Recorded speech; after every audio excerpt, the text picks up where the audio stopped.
नमस्कार, आप देख रहे हैं स्वराज एक्सप्रेस। मैं हूं आपके साथ बुश और सबसे पहले खबर की बात करेंगे। जो हम मध्य प्रदेश में कर्ज को लेकर जबरदस्त सियासत हो रही है। शिवराज सरकार ने दिग्विजय सिंह शासनकाल से 16 गुना ज्यादा लोन लिया है। सरकार ने 5 साल में 74,000 करोड़ से ज्यादा का ब्याज चुकाया है। वहीं पिछले 13 दिनों में सरकार ने 3 बार लोन लिया है। इसी को लेकर विपक्ष और सत्ता पक्ष के बीच में राजनीतिक बहस शुरू हो गई है। विपक्ष ने सरकार से श्वेत पत्र जारी करने की मांग की है। इसी पर देखिए खास रिपोर्ट। मध्य प्रदेश कांग्रेस ने राज्य सरकार से आर्थिक स्थिति पर श्वेत पत्र जारी करने की मांग की है। दरअसल मध्य प्रदेश अपने 67वें स्थापना दिवस पर विकास के साथ साथ कर्जे को लेकर भी चर्चा में है। सरकार लगातार कर्ज लेती जा रही है। पिछले 13 दिनों में सरकार ने 3 बार कर्ज लिया है। एमपी में हर एक व्यक्ति पर 41,000 का कर्ज है। यदि ऐसे ही सरकार कर्ज लेती रही तो कर्ज का बोझ बढ़ता जाएगा। कांग्रेस का कहना है, यदि इसी तरह से मध्य प्रदेश कर्ज लेता रहा तो इसके हाल श्रीलंका और पाकिस्तान जैसे हो सकते हैं। नहीं, ये तो आप मानते हैं कि कर्जा बहुत बढ़ते जा रहा है और कर्जा लेके तनख्वाह बढ़ रही है, साहब मैंने सुना है। और दूसरा ये है कि खर्चा काय पे हो रहा है।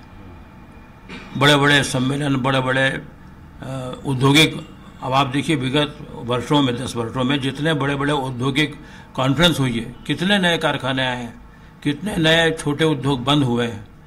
तो जो कर्जा लिया जा रहा है वो प्रदेश के डेवलपमेंट के साथ ही बड़े बड़े लाखों लोगों की भीड़ इकट्ठी करो, किसी भी धर्म, जाति या वर्ग के लोगों के बड़ा बड़े कॉन्फ्रेंस करो, लाख लाख 2-2 लाख लोगों को बुलाओ, उसके ऊपर करोड़ों रुपए खर्च करो। इससे जनता का क्या भला होने वाला है। एमपी सरकार ने 5 साल में 74,000 करोड़ ब्याज चुकाया है। मध्य प्रदेश पर उसके सालाना बजट से भी ज्यादा कर्ज है। यानी स्टेट की स्थिति उस घर की तरह हो गई है जिसकी इनकम कम और कर्जा ज्यादा है। सीएम शिवराज के कार्यकाल में कर्ज बढ़कर 3,40,000 करोड़ रुपए, दिग्विजय सरकार की विदाई के वक्त से 16 गुना अधिक। 2 साल में लिया बाजार से 1 लाख करोड़ रुपए से ज्यादा का लोन। मध्य प्रदेश के हर व्यक्ति पर 5 साल में कर्ज बढ़कर डबल। मध्य प्रदेश के हर व्यक्ति के माथे अब 41,000 रुपए कर्जा। 2017 तक हर व्यक्ति के माथे था 21,000 रुपए का कर्ज। 2003-04 में प्रदेश पर 20,000 करोड़ रुपए का कर्ज था, जो प्रति व्यक्ति 3,300 रुपए आता है। मध्य प्रदेश का बजट 2022-23 के लिए कुल 2,79,237 करोड़। कर्ज है 3,31,000 करोड़ रुपए।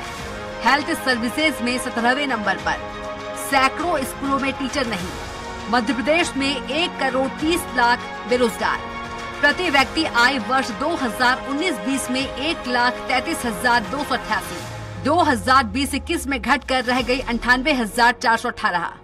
2021-22 में दिया जा रहा 20,040 करोड़ रुपए ब्याज। अर्थशास्त्री कहते हैं कि श्रीलंका के भीषण आर्थिक संकट को सामने रखकर मध्य प्रदेश की अर्थव्यवस्था संभालने की जरूरत है। हालांकि सूबे के कैबिनेट मंत्री कर्ज को लेकर अपनी सरकार का कुछ इस तरह बचाव करते नजर आते हैं। 15 महीने में जिनने 15,000 करोड़ का लोन लेकर आईफा अवार्ड पर जैकलीन और सलमान पर खर्च करने के प्रोग्राम बनाए हो। विकासशील से विकसित प्रदेश बनने के लिए लोन, इंफ्रास्ट्रक्चर के लिए लोन, किसान के लिए लोन, रोजगार के लिए लोन के ऊपर उंगली उठाने का उन्हें क्या अधिकार है? उन्हें क्या अधिकार है जिनने किसान से झूठ बोला 10 दिन में 2 लाख के कर्जे का? राहुल बाबा आ रहे हैं, उनसे ही बुलवा दें, उस पर कुछ उनसे ही बुलवाया था उन्होंने।